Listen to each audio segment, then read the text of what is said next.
Jadi fenomena-fenomena itu muncul sebenarnya bukan dalam rangka untuk mencampur adukan agama ya. Banyak orang yang membaca satu tafsir sudah menyatakan klaim gitu ya, klaim kebenaran atas dirinya menurut tafsir itu loh. Iya, kalau kita semakin banyak literasi, iya menurut Al-Manar gini, menurut Quraisy Shihab gini, menurut Sayyid Qutb gini, menurut Hamka gini di Al-Azhar, itu kan santai slow gitu ya. Makanya semakin orang itu mempunyai pengalaman beragama, kemudian literasi ditingkatkan, pasti akan lebih bijak dalam menghadapi sesuatu, apalagi cuma menghadapi keris muha gitu ya.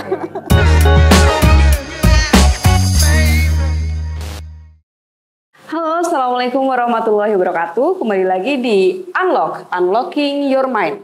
Nah, pada kesempatan kali ini kita menghadirkan narasumber yang luar biasa. Ini potret generasi apa ya? Pokoknya masih anak muda lah ya. Anak muda ya Mbak ya? Milenial akhir lah. Milenial awal seharusnya ya. Tapi mencoba sama Gen Z lah. Oke, nah sedikit saya kasih spill sedikit lah kayak gitu terkait profil narasumber yang kita hadirkan di Unlock episode ke-8. Ini udah episode ke-8 Mbak. Ya.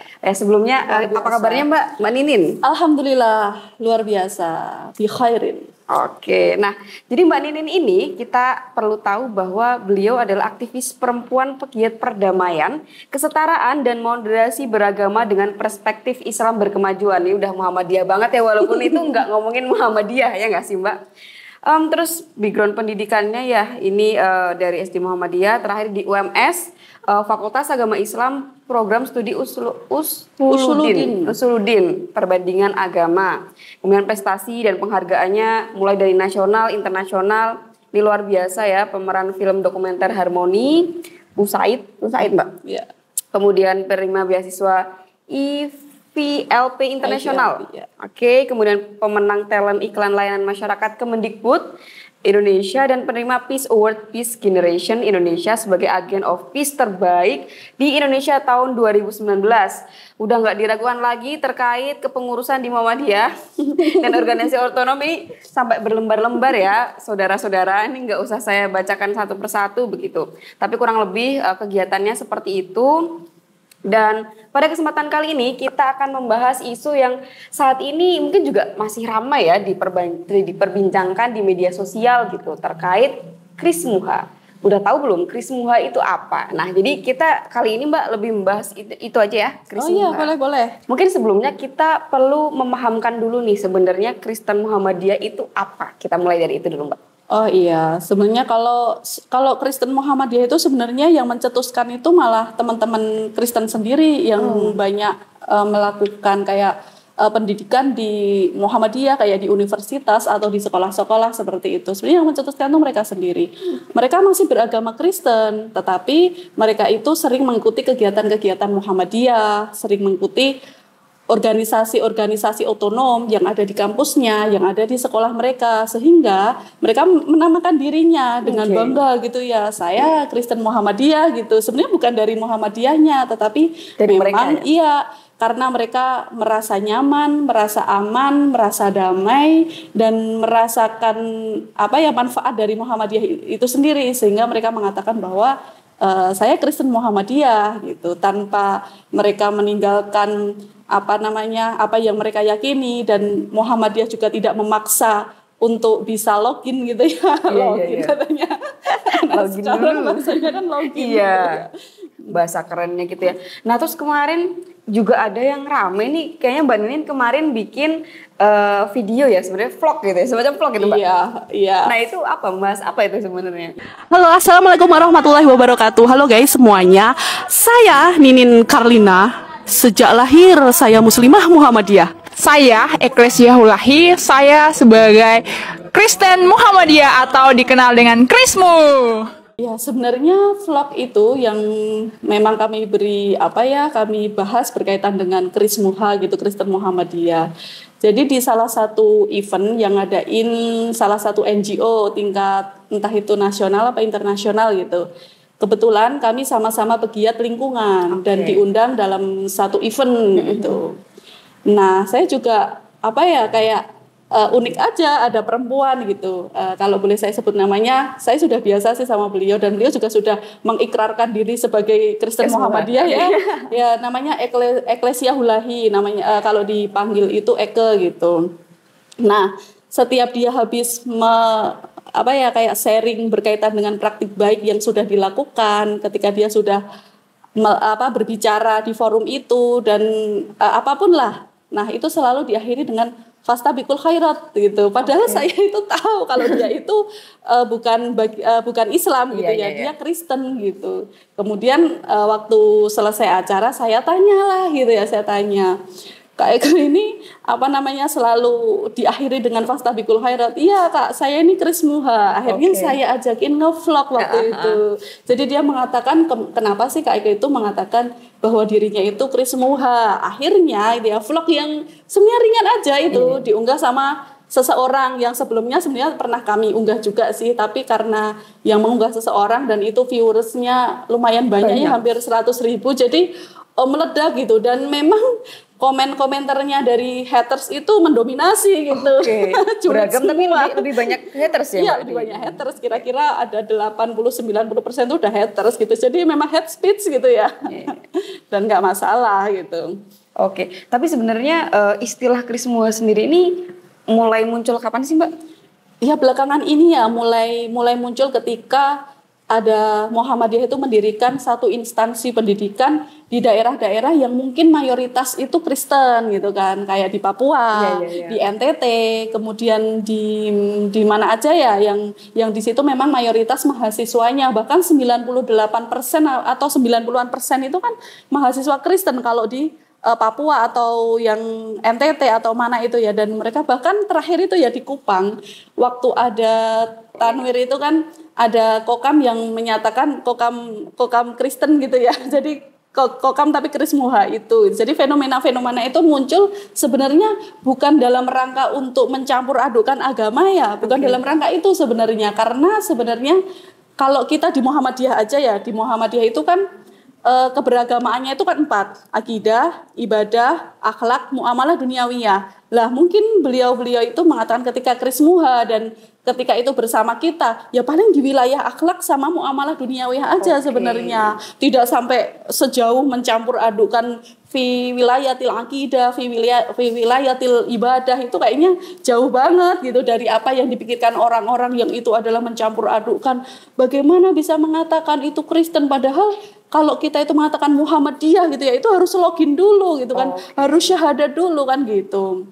Nah, padahal mungkin mengikuti Muhammad itu di muamalah duniawiyahnya, di akhlaknya, di Muhammadiyahnya maksudnya seperti itu. Jadi nggak mencampur adukan. Nggak masalah ya, ada porsinya sendiri ya Mbak. Iya. Itu kan agama, kemudian mungkin lebih banyak ke hal-hal yang berbau sosial, kemudian kegiatan-kegiatan gitu. Itu dia muamalah duniawiyah itu ya muamalah. Jadi memang interaksi sosial gitu. Kemudian al-akhlak itu tentang akhlak kita keseharian gitu. Dipekerti. Tapi apakah memang Muhammadiyah ini dari awal sudah concern atau berdakwah ke orang-orang yang non-Islam? Oh iya, kalau saya pernah, karena sekolah saya memang dari kecil di Muhammadiyah ya, sejak TK Aisyah, SD Muhammadiyah, MTS juga Muhammadiyah di Imam Syodo itu ya, kemudian SMA juga, bahkan sampai universitas juga Muhammadiyah. Jadi setahu saya dalam buku literasi apapun memang Muhammadiyah itu dakwah dalam 2 wilayah gitu ya. Jadi ada umat ijabah sama umat dakwah. Kalau umat ijabah itu memang dia yang sudah beragama Islam. Kemudian dakwahnya kepada umat ijabah itu adalah mempertebal bagaimana pengalaman Islam dia gitu. Kemudian kalau dalam umat dakwah itu memang umat yang belum masuk Islam, memang orientasinya untuk masuk Islam, tetapi Muhammadiyah juga punya cara. La ikraha fiddin, tidak ada paksaan dalam beragama. Justru ud'u ila sabili rabbika bil hikmah kan gitu. Wal mau'izatil hasanah. Jadi menyeru kepada agama itu dengan cara-cara hikmah dan cara nasihat-nasihat yang baik gitu. Jadi nggak ada paksaan. Muhammadiyah itu berdakwahnya tanpa kekerasan lah. Dakwahnya Muhammadiyah kekerasan. Ya. Nah, tapi Krismuha ini memang diorientasikan untuk mengajak non muslim masuk ke Islam, atau ya sudah kita hanya memberikan apa ya, ya seperti ini Muhammadiyah, seperti ini Islam barangkali ya, untuk orang-orang non Islam, atau memang dia harapannya ya mereka login ke kita gitu Mbak? Ya, pada intinya sebenarnya karena itu memang istilah itu muncul itu malah dari luar dulu kan gitu, mengatakan bahwa itu Kristen Muhammadiyah. Ya Muhammadiyah menanggapinya ya dengan santai aja, silahkan mau mengaku-ngaku Kristen Muhammadiyah, mau seperti apa ya nggak apa-apa gitu kan. Nah makanya kan kalau di Muhammadiyah itu lucu-lucuannya anak muda itu terbagi jadi dua gitu ya. Jadi Muhammadiyah garis lucu dan Muhammadiyah garis nesu. Gitu. Jadi menanggapi Kris Muha ini juga dengan dua versi itu, dengan ya udah santai aja buat lucu gitu ya. Sebenarnya lucunya dalam tanda kutip yang positif ya.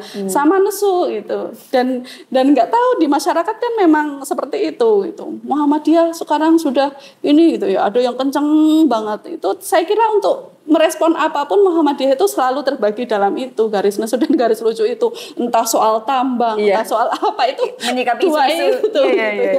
Padahal ketika kita berMuhammadiyah ya entah di tingkat ortom kita bernasyiah, kita ber-IPM, kita ber-IMM, itu porsi bahagia itu harus dinaikkan gitu. Jadi jangan menghilangkan sisi-sisi kebahagiaan dalam berMuhammadiyah. Ini penting ini dicatat ya. Jangan sampai di Muhammadiyah malah kita makin stres gitu ya, di Muhammadiyah malah kita semakin nggak bahagia gitu. Justru di Muhammadiyah itu harusnya itu meningkatkan imun kebahagiaan. Seperti itu.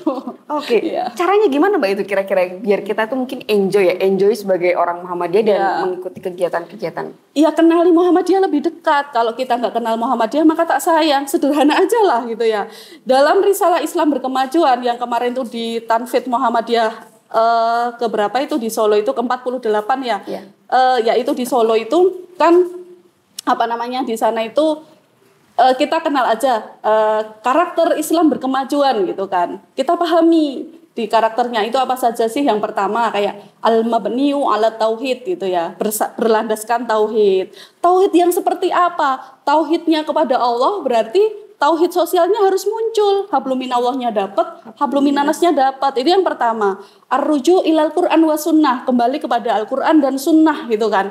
Ya sudah, memang semua orang Islam itu kan rujukannya kepada Al-Quran dan Sunnah. Kemudian ada ihya'ul ijtihad wa tajdid, menghidupkan ijtihad dan tajdid. Karena Islam itu dinamis, ya ada tajdid, ada ijtihad, mulai di situ gitu kan. Nggak saklek gitu ya. Zaman Nabi itu seperti ini loh. Nabi itu nggak ada HP loh. Nabi itu kalau mau kesana kesini naik unta gitu kan. Kan gitu ya. Sampai sekarang juga naik unta. Terus habis itu juga yang keempat itu ada tanmiyatul wasatiyah, mengembangkan wasatiyah. Jadi memang kita itu di posisinya itu garis tengah gitu ya, tidak di ekstrim kanan, tidak di ekstrim kiri juga. Ya di tengah-tengah memang gitu. Termasuk dalam kancah perempuan ya, gitu kan. Dalam kancah perempuan itu dalam mendefinisikan apapun lah. Kayak masak macak mana gitu ya. Perempuan tuh hanya masak macak mana. Sebenarnya nggak ada yang salah gitu lah, masak macak mana, tetapi mendefinisikannya itu wasatiyah. Jadi ya memang versi laki-laki dan perempuan. Kalau masak macam mana yang macak gitu ya. Laki-laki perempuan ya sama-sama macak lah. Kan maco semua gitu kan. Masak laki-laki perempuan juga sama-sama dong bisa masak gitu. Kalau secara biologis ya memang perempuan. Tetapi secara yang lain dalam arti pengasuhan. Jadi semuanya itu harus diterjemahkan dalam wasatiyah itu gitu. Bahkan dalam hal-hal kecil dalam kehidupan sehari-hari gitu. Yang terakhir itu adalah ihya'ul ijtihad ini tahqiqur rahmatanil alamin. Jadi memang harus rahmatanil alamin. Jadi Islam itu harus bisa membawa rahmat kepada ya seluruh alam. Karena kalau dalam satu tauhid ya, kalau yang kita kenal kan kadang cuma tauhid uluhiyah, tauhid rububiyah. Ada satu tauhid yang mungkin bisa dijadikan kita rujukan untuk kita berbangsa dan bernegara dan bermasyarakat. Ada namanya tauhid rahamutiyah. Tauhid kasih sayang namanya ini teman-teman. Jadi tauhid kasih sayang itu yang pertama yang harus kita pahami adalah ketuhanan rahmat. Allah itu mengatakan, "Qulillahi kataba ala nafsihi ar-rahmah." Allah mengatakan dirinya itu rahmat, gitu ya, kasih sayang. Yang kedua, kerasulan rahmat. Wa ma arsalnaka illa rahmatan lil alamin. Jadi diciptakan Rasulullah itu memang untuk rahmatan lil alamin itu. Yang ketiga adalah kitab suci rahmat. Jadi kitab suci rahmat itu adalah apa yang menjadi perintah larangan Al-Quran itu wujud kasih sayang Al-Quran kepada manusia. Kalau Tuhan saja ramah, Muhammad saja ramah, kitab suci saja ramah. Kalau kita marah kepada siapa kita berkiblat kayak gitu ya. Nah, kira-kira seperti itu. Oke, nah jadi memang benar ini ya. Podcast ini kan namanya unlock ya. Jadi unlocking your mind. Jadi memang kita harus membuka pikiran kita ya, Mbak. Jadi jangan apa-apa terus kita ngelihatnya ya dari karena Muhammadiyah kan juga menolak kejumudan ya. Jadi nggak boleh beku gitu, harus cair gitu.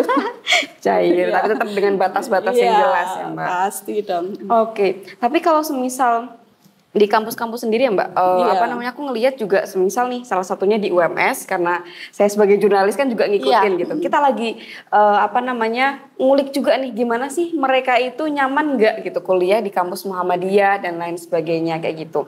Kalau Mbak Nining pas dulu di UMS ada nggak mahasiswa non Muslim gitu, Mbak? Kalau pada masa saya itu tetap ada sih, tapi memang minor gitu. Jadi kayak masa saya itu kan literasi juga masih merangkak gitu, belum yang literasi banget sampai saat ini. Kemudian sosial media juga penguasaannya juga masih pada pemulaan. Ibaratnya gini, saya itu mau buka internet aja itu harus ke Buminet dari rumah itu ya. Rumah saya Sukoharjo pinggir sana. Jadi kalau mau internetan tuh harus ke daerah Klewer. Jadi emang harus ngebis namanya Buminet. Kemudian kampus itu juga menyediakan sebenarnya area-area untuk mahasiswa itu bisa menggunakan akses internet itu, tapi juga terbatas. Itu pun di dekat ini perpustakaan itu paling cuman ada 20 komputer gitu ya. 20 komputer itu pun harus nunjukin harus mahasiswa sih itu harus ini kayak gitu. Nah, jadi akses untuk kita bisa berinteraksi di situ kan akhirnya terbatas. Setahu saya kalau saya mahasiswa Fakultas Agama Islam ya taunya tarbiyah, syariah, anak usuluddin gitu aja. Kalaupun lebih luas lagi karena aktif di IMM ya sudah karena IMM Sukoharjo ya udah kenal sama IMM Surakarta. Tapi kan nggak terlalu ngerti di situ. Karena kalau sekarang kan sudah ada ini. Kalau Mbak Nin berarti tahun berapa ya masuk UMS, Mbak? Tahun 2007 kira-kira. 2007 ya, masih susah begitu. Nah, kalau sekarang tuh malah ini, Mbak. Jadi bahkan dari teman-teman UMS ini juga sering gitu ya nge-explore bagaimana kehidupan kampus mereka, kemudian mereka nyaman nggak kayak gitu-gitu. Dan ternyata yang mereka khawatirkan ketika kuliah di UMS atau di kampus Muhammadiyah itu kan nanti gimana ya, ada diskriminasi atau enggak kayak gitu loh, Mbak. Nah, itu mungkin juga perlu disampaikan bahwa ketika kuliah di Muhammadiyah atau apapun yang berkaitan sama Muhammadiyah itu juga nggak perlu khawatir dulu lah kayak gitu, Mbak. Mungkin bisa disampaikan bagaimana sebenarnya Muhammadiyah memandang itu dan memfasilitasi orang-orang non-muslim. Kalau saya kira sebenarnya kalaupun ada ketidaknyamanan itu oknum. Jadi kalau secara apapun bahwa segala sesuatu yang berkaitan dengan Muhammadiyah dalam amal usahanya, entah di dunia pendidikan, entah kesehatan, entah di sosial gitu ya, itu sebenarnya sudah menerapkan yang itu tadi tahqiqur rahmatan lil alamin, tanmiyatul wasatiyah, mengembangkan wasatiyah, bahkan cara berpikirnya aja kan bayani, burhani, irfani sudah teks juga akal budi gitu ya, dan hati nurani gitu. Jadi memang bertindaknya sesuai hati nurani kepada siapapun itu kan gitu. Berarti memang hal demikian tuh nggak perlu dikhawatirkan lagi ya, Mbak, terutama masalah akidah karena memang sudah beda. Ya betul. Ya memang terkadang ada ya satu ketika barisan konservatif ini mulai juga mendominasi mendominasi barisan ya memang anak-anak sekarang itu kan, kalau anak muda itu kan suka tren gitu kan. Betul.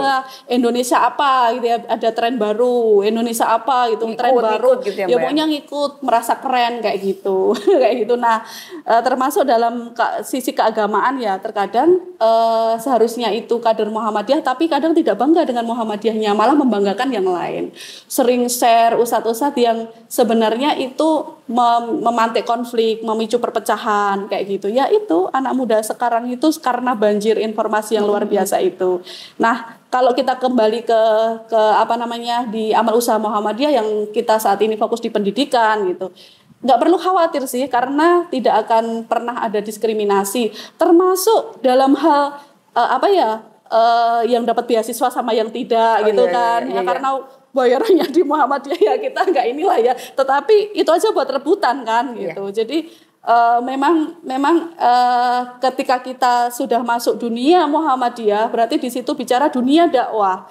Lah ketika kita itu bicara tentang dunia dakwah itu kan perlu ya ada dana yang perlu kita kembangkan. Makanya jangan takut gitu ya. Ketika kita di Muhammadiyah kok bayarnya mahal, itu pasti buat subsidi silang, buat aksi-aksi sosial, buat bantu-bantu yang duafa dan mustadafin, karena dari dulu fokusnya di situ gitu kan. UMS itu sudah tersebar kemana aja, untuk duafa mustadafin, untuk lazisnya dan tak kira nggak UMS saja ya, karena kita kancahnya Muhammadiyah di sini ya, tak kira di UMM, Universitas Muhammadiyah Jakarta, mau dimanapun aja saya kira fokus untuk sosial dan selalu berpihak kepada kaum duafa dan mustadafin. Itu kenapa komitmen Muhammadiyah memberikan beasiswa itu kan juga dalam rangka dalam rangka memperbaiki pendidikan di Indonesia juga kan gitu. Itu pun kalau ada diskriminasi itu juga oknum, nggak mungkin dari Muhammadiyahnya sendiri itu nggak mungkin gitu.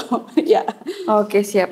Kemudian ngomongin Krismuha, Kristen Muhammadiyah ini, apa aja kira-kira yang sudah dilakukan Muhammadiyah dan barangkali ini juga bisa menjadi salah satu masukan juga ya Mbak terkait Krismuha ini, karena kan pasti ke depan tantangan juga semakin besar kayak gitu. Gimana Mbak? Ya pada intinya kalau dalam kancah kita berinteraksi dan bersosialisasi dengan di luar Islam ya, termasuk dalam Kristen ini, sebenarnya kalau kita warga Muhammadiyah yang jeli tentang literasi ya, seharusnya ditanya jawab agamanya Muhammadiyah itu ada. Saya mau contohkan dikit dalam hal ucapan saja, misal dalam hal ucapan kepada non Muslim. Kalau dalam kancah saat ini kita Kristen ya, ucapan Natal itu seperti apakah gitu kan. Nah kalau dalam suara Muhammadiyah, jadi di Fatwa Tarjih nomor 5 tahun 2020 itu di sana itu dikatakan bahwa begini, kalau kita itu berada di tempat yang minoritas, ketika kita tidak mengucapkan itu malah justru membahayakan buat diri kita, ya silahkan mengucapkan saja. Itu bagian dari kalau kita melihat tujuan dari syariat Islam itu ya hifdzun nafas, jadi melindungi kita. Tapi ada yang kedua, ketika kita sudah tinggal di tempat yang toleran, dan ketika kita tidak mengucapkan itu ya sudah nggak apa-apa, itu nggak dihindari saja daripada kita mengucapkan malah memantik konflik kan gitu. Nah kalau dalam tanya jawab agama jilid 2 atau di suara Muhammadiyah Fatwa Tarjih nomor 5 tahun 2020 tadi seperti itu. Jadi sebenarnya nggak usah ada keributan masalah ucapan Natal gitu loh, santai aja. Nah itu tadi paling seperti itu. Jadi kalau fenomena Krismuha itu bagi Muhammadiyah nggak baru lah, sudah ada aturannya dulu bagaimana warga Muhammadiyah dalam berinteraksi, bersosialisasi dengan Kristen gitu kan, sudah ada di tanya jawab agama yang jilid 2 itu. Kemudian di Fatwa Tarjih yang nomor 5 tahun 2020 terkait dengan ucapan kayak gitu.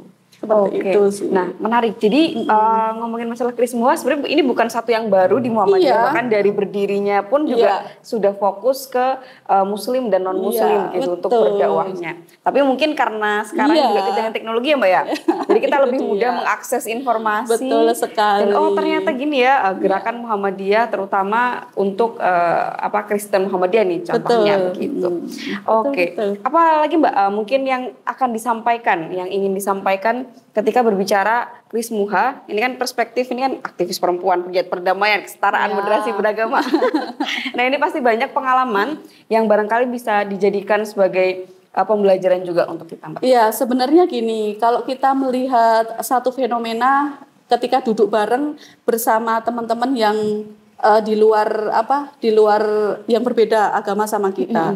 Kita mengibaratkannya gini aja. Sebenarnya saya kira teman-teman sudah banyak yang melihat di podcast-podcastnya orang gitu ya. Saya cuma mengulangi saja sebenarnya. Ibaratnya kalau ini ya, ibaratnya minum kopi sama teh aja gitu kan. Orang ibaratnya Islam itu saya analogikan kopi dan Kristen itu saya analogikan teh. Ketika dicampur kan nggak nikmat, gitu kan. Tetapi ketika kita nikmatin, kopi saya nikmatin, teh dinikmatin, tapi duduk bareng hangat, Kan biasa aja. Itu namanya toleransi gitu loh. Jadi kalau kita mencampur itu namanya sinkritisme. Harus beda, harus dibedakan. Kenapa aktivis perempuan, aktivis kita yang fokus di dunia perdamaian itu sering mendapatkan stigma-stigma bahwa mereka itu sinkritisme. Padahal tidak. Seperti yang saya analogikan tadi. Jadi minum kopi dinikmatin sendiri, minum teh dinikmatin sendiri, tapi nikmatinya itu bersama-sama tanpa ada pencampur aduan. Itu sama-sama nikmat gitu loh. Nikmat damai gitu ya. Sejahtera, sentosa. Kok malah kita tutorial mempersulit diri gitu, dalam hidup kita. Jadi pemikiran ataupun gerakan-gerakan ini pun gampangannya cuman gitulah gitu. Sesederhana itu, tapi mungkin banyak orang yang mikirnya malah jadi kemana-mana gitu, ya. Karena gini, memang kalau dalam struktur itu gini, Allah itu kan menciptakan kayak ayat-ayatnya itu kan ada 2 ya. Jadi ayat-ayat qauliyah sama ayat-ayat kauniyah. Qauliyah itu Al-Qur'an gitu ya. Kauniyah itu ya alam semesta. Di situ mungkin selesai. Al-Qur'an itu bunyinya awal alif lam mim, semua sepakat. Iya. Kauniyah itu banyak yang ini kita dalam kancah Islam loh ya. Kauniyah ini banyak sudah semua paham bahwa alam semesta ini ciptaan Allah, selesai di situ. Gitu kan. Al-Qur'an dibaca oleh seorang mufassir. Kauniyah dibaca oleh seorang ilmuwan. Gitu kan. Nah, mufassir lahirlah tafsir gitu kan. Ketika saya membaca tafsir fi dilalil Quran, saya sedang membaca Al-Quran versi 1 kepala saja, Sayyid Qutb gitu kan. Ketika saya membaca tafsir Al-Maraghi, saya sedang membaca Al-Quran versi 1 orang saja, gitu kan. Ahmad Mustafa Al-Maraghi, tafsir Al-Maraghi gitu. Ketika saya membaca tafsir Al-Misbah, maka saya sedang membaca Al-Qur'an Syihab aja, sama kauniyah juga gitu. Tetapi banyak orang yang membaca satu tafsir sudah menyatakan klaim gitu ya, klaim kebenaran atas dirinya menurut tafsir itu loh. Iya, kalau kita semakin banyak literasi, iya menurut Al-Manar gini, menurut Quraish Shihab gini, menurut Sayyid Qutb gini, menurut Hamka gini di Al-Azhar, itu kan santai slow gitu ya. Makanya semakin orang itu mempunyai pengalaman beragama, kemudian literasi ditingkatkan, pasti akan lebih bijak dalam menghadapi sesuatu, apalagi cuma menghadapi Kris Muha gitu ya. Ya gitu, kira-kira begitu. Siap, terima kasih Mbak Ninin. Ya, terkait Kris Muha memang ini sudah bukan barang lama, kemudian mungkin kita juga sebagai orang-orang Muhammadiyah ya Mbak, entah ortom, entah ini, kita harus lebih aware juga dan mempelajari lebih dalam gitu. Jangan sampai malah mereka yang lebih paham. Di Muhammadiyah itu kan kalau yang risalah terbarunya, ideologi terbaru, maksudnya yang ini kan Islam, risalah Islam Kemajuan yang ada di Tanfid, Muktamar Muhammadiyah ke-48 di Surakarta itu. Ada dokumen lama, matan dan keyakinan cita-cita hidup Muhammadiyah, Muqaddimah Anggaran Dasar Muhammadiyah, ada pedoman hidup Islami warga Muhammadiyah, ada khitah dan dokumen-dokumen yang sangat banyak itu. Ketika kita makin mengerti Muhammadiyah, makin memahami Muhammadiyah, maka kita akan makin cinta sama Muhammadiyah, gitu kan. Nah, makanya kan gini, Muhammadiyah kita itu sebenarnya mau ngapain sih kita di Muhammadiyah gitu kan. Nah, ketika kita cinta sama Muhammadiyah gitu ya, otomatis pengorbanan kita juga ketika kita cinta otomatis kan berkorban kan. Jadi ketika mendapatkan haters, mendapatkan apapun, ya sudah itu bagian dari nggak usah yang penting kita masih dalam koridor Muhammadiyah, akidah kita insya Allah lurus, niat kita lurus gitu ya. Jalani aja. Nah, tadi kan kita udah sempat ngobrolin ya terkait gimana sih Mbak caranya kita bisa enjoy di Muhammadiyah atau cinta di Muhammadiyah gitu. Nah, tapi mungkin bagi sebagian dari orang-orang Muhammadiyah sendiri itu kadang masih nggak tahu ya, entah malu, kurang percaya diri atau apa gitu Mbak. Dan mereka tuh kayak gitu. Mungkin kenapa mereka bukan menunjukkan juga ya, tapi ya udah enjoy aja gitu. Kira-kira kenapa Mbak? Ya, kenapa orang itu akhirnya nggak bangga sama Muhammadiyah ya faktornya satu, kurang mengenali Muhammadiyah itu sendiri dan tidak mengenali tokoh-tokoh hebatnya Muhammadiyah karena dia mengidolakan tokoh lain gitu kan, mengidolakan tokoh lain yang itu memang tidak ada afiliasi dengan Muhammadiyah, dan Muhammadiyah pun nggak masalah gitu ya. Muhammadiyah itu nggak apa-apa. Misal nih Vika gitu atau saya mau pengajian di mana aja itu terserah, nggak masalah. Mau berada di komunitas mana aja itu nggak masalah gitu. Yang penting kita tidak menduakan Muhammadiyah dengan ideologi lain gitu. Kalau kita sudah memang mengikrarkan diri sebagai orang Muhammadiyah, ke tempat yang lain tuh nggak apa-apa, belajar aja, nggak apa-apa kan. Belajar semakin banyak ustadz, semakin banyak kiai kan kita semakin ngerti. Bahkan kalau dalam musuh aja ya, kalau teorinya Sun Tzu itu ya, yang buku itu ya, itu kan kita ketika mau menyerang pun kita harus ngerti kelemahan dia apa, ngerti dia belajar apa. dulu ya. Makanya bahkan kita juga perlu belajar juga sama teman-teman misionaris itu, bagaimana dakwahnya mereka kok nyasarnya cepat kan gitu kan. Itu kan mereka karena belajar kultur di situ gitu kan, belajar kultur di situ itu yang dibutuhkan apa gitu kan. Oh makan, ya sudah dikasih makan dulu. Kalau kita terkadang ketika datang di suatu tempat itu langsung teriak neraka, surga gitu kan, jihad, mati syahid. Padahal posisinya tuh lapar. Sekarang orang lapar diajak jihad, mati syahid. Itu kira-kira tambah lapar nggak Vika? Iya lapar banget. Iya, tambah lapar. Namanya lapar itu makan kan gitu. Nah di Muhammadiyah itu sebenarnya sudah sangat ngajarin bagaimana dakwah yang baik dan benar, termasuk dalam kancah la ikraha fiddin itu, tidak memaksakan dalam berislam, apalagi la ikraha fi Muhammadiyah, apalagi tidak memaksakan dalam Muhammadiyah dong gitu. Kira-kira seperti itu. Berarti Muhammadiyah ini juga punya ciri bahwa dalam gerakannya harus tetap update dan upgrade ya. Betul, update, upgrade, pembaharuan data gitu ya. Melakukan sesuatu dengan cara-cara yang santuy, santun ala Muhammad kan gitu ya. Muhammad kekinian gitulah, Muhammad tapi elegan gitu kan. Siap. Tapi saya kepo nih terkait sebenarnya sosok siapa yang menginspirasi Mbak Ninen dalam entah ya dalam Muhammadiyah atau enggak gitu. Tapi kan gerakan Mbak Ninen juga lebih banyak di ini ya Muhammadiyah gitu. Ada ya, sebenarnya justru saya semakin cinta dan semakin dekat Muhammadiyah itu ketika saya juga bermain dengan yang lainnya gitu. Jadi ternyata bahkan ketika apapun gitu ya, saat ini kan saya juga di Ketua Peace Generation Solo ya.